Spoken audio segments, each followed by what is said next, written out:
Ya. Muy buenas noches, nosotros somos el grupo número 10, el cual está compuesto por Marcos de Jesús Ramos, Berenice Osters y una servidora Marilis Rodríguez. En esta ocasión les estaremos explicando el tema la distribución de frecuencia. Para realizar esta investigación acudimos a realizar preguntas a estas personas de manera virtual, el cual utilizamos las edades de 20 y 30 años, y si observamos el peso mínimo es 103 y el peso máximo es 250. En la imagen presentada a continuación podemos observar que este peso, el peso de cada persona está organizada de manera de menor a mayor. Ahora les dejo con mi compañero Marcos, el cual les estará Yo voy a estar hablando de la distribución de frecuencia. sí, ya, Eh, o sea, en la distribución de frecuencia tomamos el registro del peso en libras de los 40 estudiantes y para hacer la distribución de frecuencia se organizan los datos, ya aquí lo tenemos organizado. El total de estudiantes ya lo vimos que fue 40 y tenemos una serie de pasos para resolver la distribución de frecuencia. El primer paso cuando se construye la distribución de frecuencia es que se busca el rango. El rango es el dato mayor menos el dato menor. Como se ve aquí, el dato mayor es 250, el dato menor es 103. Ya lo marqué en color diferente, amarillo, para que se notara. Y si hacemos esta resta, nos da 147. El paso número 2 es determinar el número de la clase. O sea, el número de clase se determina con una pequeña fórmula que tenemos, que es 1 más 3.33 por el logaritmo de 40. ¿40 por qué? Porque es el número de estudiantes que hicimos la prueba. Y si lo metemos en la calculadora, nos va a dar C.3. Pero esto le hacemos en un número redondo para que se vea más acomodado. Entonces, esto nos redondamos a 6. El tercer paso es calcular la anchura. La anchura, la anchura es el rango entre el número de clase. El rango nos dio, aquí ya lo vemos, nos dio 147. Aquí lo tenemos el número de clase, que fue 6. Lo dividimos, nos da 24.5 y eso lo llevamos un equivalente a 25 para que se vea como más bonito. Entonces, el cuarto paso lo tenemos es el límite inferior. Entonces, se busca el límite inferior de la primera clase. O sea, se elige el valor más bajo o puede ser otro más pequeño. Por ejemplo, en este caso es 103. Yo elegí el número 100, que es como esto se puede hacer solamente en el paso número 3 y en el paso número 4 para que se vea como más bonito, más acomodado. Entonces, el paso número 5 es calcular los límites inferiores y superiores de cada clase. Entonces, a esto se le suma el ancho el ancho de la clase, o sea, el ancho de la clase me dio que era 25, al límite inferior de la clase para tener el límite superior. Como el límite superior no está contenido en la primera clase, eh, ese será inferior de la segunda clase. Con el algoritmo se completa la demás clase. Ahora lo veremos de una forma más detallada cómo se ve esa parte.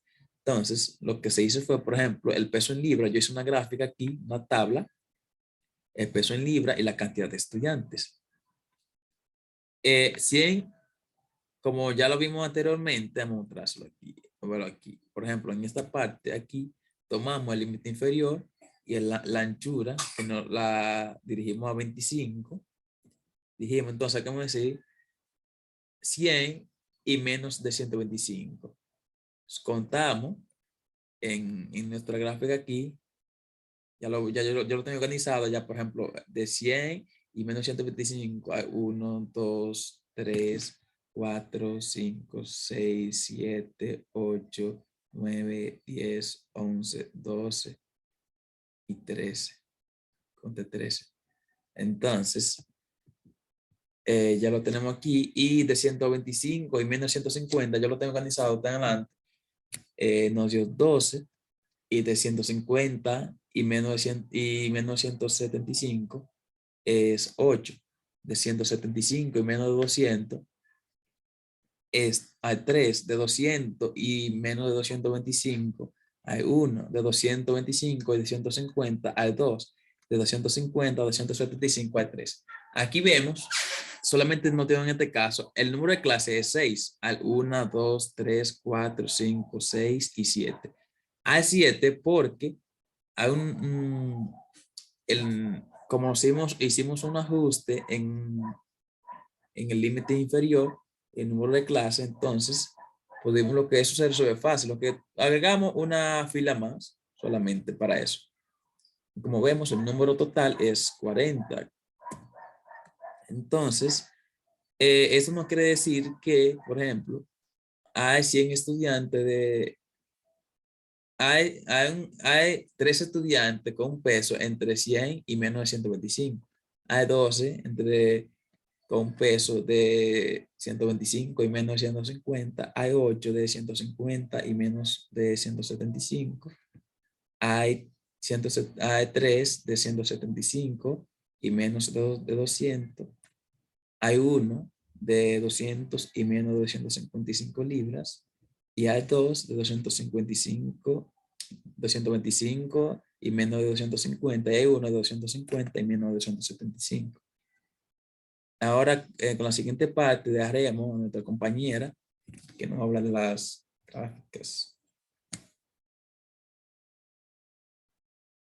Ahora tenemos a la compañera Berenice que nos habla de la gráfica en esta parte.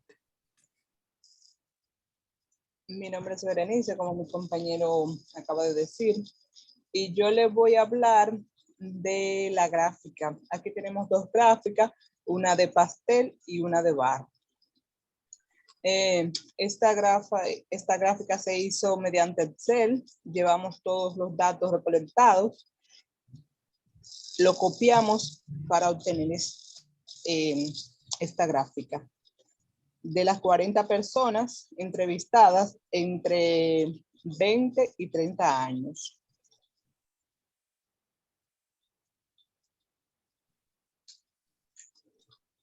Tenemos que un 32% está entre 100 y menos de 125 libras, un 30% entre 125 y menos de 150 libras, un 20% entre 150 y menos de 175 libras, un 7% entre 175 y menos de 200 libras, un 3% entre 200 y menos de 225 y un 8% de 225 libras y menos de 250 libras. Hay un 32% de estudiantes con un peso promedio de entre 100 y menos de 125 libras. Hasta aquí mi parte. Si tiene alguna otra pregunta o algo más, lo puede hacer en el comentario de este video. Muchas gracias.